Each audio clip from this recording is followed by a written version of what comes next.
శ్రీనివాస శ్రీ వెంకటేశ. அனைவருக்கும் வணக்கம்.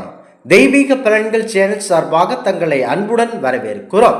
இன்று நம் காணொலியில் காண விரும்புவது பிரிந்தவர்களை ஒன்று சேர வைக்கும் கேதார கௌரி விரதம் சிறப்புகளை பற்றி இந்த காணொலியில் பார்க்கலாம். வாருங்கள் காணொலிக்கு செல்லலாம். மறக்காமல் ஒரு சப்ஸ்கிரைப் செய்யவும். முக்கியமாக கேதாரம் என்றால் வயல்வெளி என பொருள்.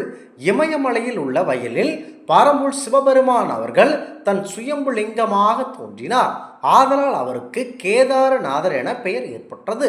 அம்பியின் பல பெயர்களில் கௌரி என்பதும் ஒன்றாகும். அம்பாளை நினைத்து இருக்கும் இந்த விரதத்துக்கு கேதார கௌரி விரதம் என பொருள் ஏற்பட்டது. கேதார கௌரி விரதம் தம் தோன்றிய கதை கண்டிப்பாக அனைத்து மக்களும் இந்த புரட்டாசி மாதத்தில் தெரிந்து கொள்வது சுவாரஸ்யமானது. முக்கியமாக ஆதி கைலாயத்தில் பரம்பொருள் சிவபெருமானும் பார்வதி தேவியும் தனித்தனியே இருந்தனர். மகாவிஷ்ணு, இந்திரன், பிரம்மா 33 தேவர்களும் பரம்பொருள் சிவபெருமானையும் பார்வதி தேவியும் தனித்தனியாக வலம் வந்து வணங்கி அருளாசி பெற்று சென்று கொண்டிருந்தனர். பிருங்கி முனிவர் என்பவர் பரம்பொருள் சிவபெருமானை மட்டுமே வணங்கி சென்றார். அவர் சக்தியை வணங்குவதில்லை. தினமும் அவர் இவ்வாறு செய்ததை பார்த்த உமாதேவி வருத்தப்பட்டு அதற்கான காரணத்தை பரம்பொருள் சிவபெருமான் அவர்களிடம் கேட்டுக்கொண்டார். பிருங்கி முனிவர் மோட்சத்தை மட்டுமே கோரி வருவதால் இவ்வாறு நடந்து கொள்கிறார் தேவி என பரம்பொருள் சிவபெருமான் கூறுகிறார். முக்கியமாக என்னை மட்டும் வணங்குகிறார் என கூறுகிறார் சிவபெருமான். அடுத்ததாக இதனை அடுத்து பரம்பொருள் சிவபெருமானும் பார்வதியும் பிருங்கி முனிவர் வழிபட வரும்போது சேர்ந்து அமர்ந்தனர். அப்போது பிருங்கி முனிவர் அவர்கள் ஒரு வண்டின் உருவம் எடுத்து பரம்பொருள் சிவபெருமான் அவர்களை மட்டுமே சுற்றி வந்து வணங்கி செல்கிறார். இதனால் கோபம் கொண்ட பரம்பொருள் பார்வதி தேவி பிருங்கி முனிவருக்கு சாபம் கொடுக்கிறார். முனிவரே, சக்தியின்றி சிவமில்லை என்பதை நீர் உணர்ந்தவில்லை. ஆகையால் இன்று முதல் நீர் சக்தியற்று போக கடுவீர் என கூடுகிறார்கள். அடுத்ததாக உடல் மாமிசங்கள் அற்று விழக்கடுவா என சாபம் விடுகிறார். உடனே பிருங்கி முனிவர் உடலில் உள்ள சதைகள் எல்லாம் உதிர்ந்து விழ எலும்புடன் சக்தியற்று பூமியில் விழுந்து கிடந்தார் பிருங்கி முனிவர்.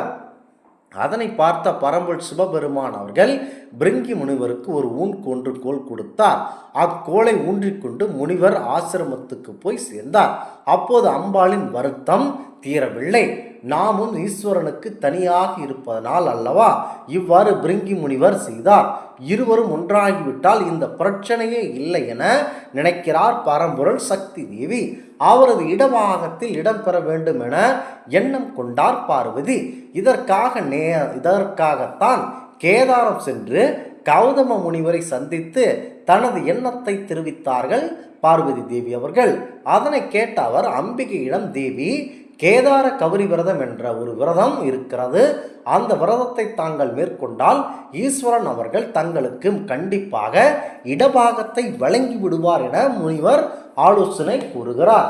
அவரது ஆலோசனையை ஏற்றுக்கொண்டு புரட்டாசி மாதம் வளர்பிறை 10ஆம் நாள் விஜயதசமி முதல் ஐப்பசி மாதம் தேய்பிறை சதுர்த்தி தீபாவளி வரை உண்ணாமல் விரதம் இருந்து இறைவனை பூஜனை செய்தார்கள். இவரது விரதத்தை கண்டு மகிழ்ந்த பரம்பொருள் சிவபெருமான் தனது உடலில் இடது பாதியை பரம்பொருள் பார்வதி தேவிக்கு அளித்தார்கள். இதனால் தோடுடைய சிவன் மாதுருபாகன் என்றும் அழைக்கப்படுகிறார். அதனாசீஸ்வரர், கௌரி சென்றார் பக்தர் அழைத்து பயபக்தியுடன் வழிபட்டனர். இறைவனின் இடபாகம் வேண்டி அம்பிகை விரதம் இருந்த இடம்தான் திருவண்ணாமலை என்றும் அங்கேதான் சிவபெருமான் உமையம்மைக்கு இடம்பாகத்தை அளித்ததாகும் அருணேஸ்வர கோவில்தான் தலப்புராணம் கண்டிப்பாக இதனை எடுத்து வலியுறுக்கிறது. முக்கியமாக கேதார வருதி விரதம் இருப்பது எப்படி என்றால், முக்கியமாக கேதார கௌரி விரதத்தை புரட்டாசி மாதம் வளர்பிறையில் வரும் அஷ்டமி திதியில் தொடங்க வேண்டும். தீபாவளி அமாவாசை வரும் முறையான 21 நாட்கள் கடைபிடிக்க வேண்டும். ஒன்றாக இழைத்து நூற்கப்பட்ட சரடை 21 இலைகளை கொண்டதாக எடுத்து வேண்டுதல் நிறைவேற வேண்டும் என பிரார்த்தனை செய்ய வேண்டும். முக்கியமாக பெண்கள் இடது கையிலும் ஆண்கள் வலது கையிலும் இந்த நூலை கட்டிக்கொள்ள வேண்டும். புண்ணிய நதியில் நீராடிவிட்டு பரம்பொருள் சிவபெருமான் அவருடைய கோவிலுக்கு சென்று வழிபட வேண்டும். சூரியன் மறைந்த பின்னர் ஒரு வேளை மட்டும் உணவு உண்ண வேண்டும். இரப்படுக்கையில் படுக்காமல் தரையில் படுத்து உறங்க வேண்டும். பூஜை அறையில் விளக்கேற்றி பரமன் சிவபெருமான் அல்லது சிவபார்வதி படத்திற்கு முன்னால் அமர்ந்து தியானம் செய்ய வேண்டும். சிவமந்திரம், அம்பாள் பாடல்களை பாட வேண்டும். 20 தேங்காய், 21 மஞ்சள் உருண்டை, 21 ஊதி ஆகியவை கொடுக்க வேண்டும். முக்கியமாக 21 ஊதி உருண்டை ஆகியவற்றை வைத்து தூபம் தீபம் காட்டி நெய்வேத்தியங்களை சமர்ப்பித்து பயபக்தியுடன் வணங்க வேண்டும். முக்கியமாக நெய்வேத்தியங்களை இறைவனுக்கு படைத்துவிட்டு முக்கியமாக பெண் குழந்தைகளுக்கு கொடுத்து விட்டு தான் மற்றவர்களுக்கு கொடுக்க வேண்டும்.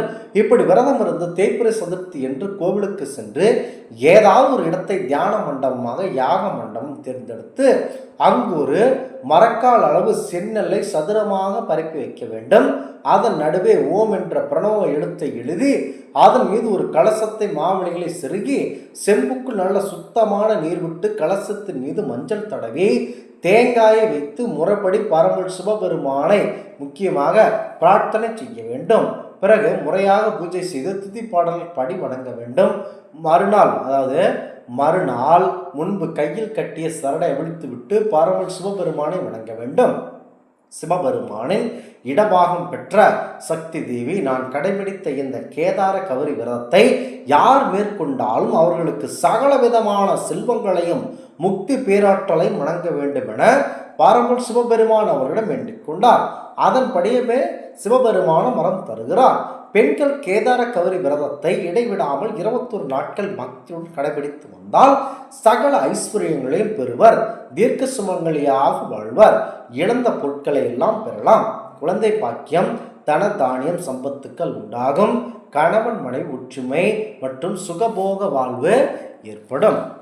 முக்கியமாக இந்த கேதார கௌரி விரதத்தை இந்த புரட்டாசி மாதம் விளர்பிறையில் தொடங்கி இந்த தேய்பிறையான அதாவது தீபாவளிக்கு முன்னதாக இருக்கின்ற 21 நாட்களும் கண்டிப்பாக இந்த விரதத்தை இருந்து பலனடையுங்கள். இந்த ஆன்மீக தகவல் உங்களுக்கு பிடித்து இருந்தால் தெய்வீக பலன்கள் சேனலை கண்டிப்பாக சப்ஸ்கிரைப் செய்து கொள்ளவும். மீண்டும் ஒரு நல்லதொரு காணொளியில் உங்களை சந்திக்கிறோம். நன்றி, வணக்கம்.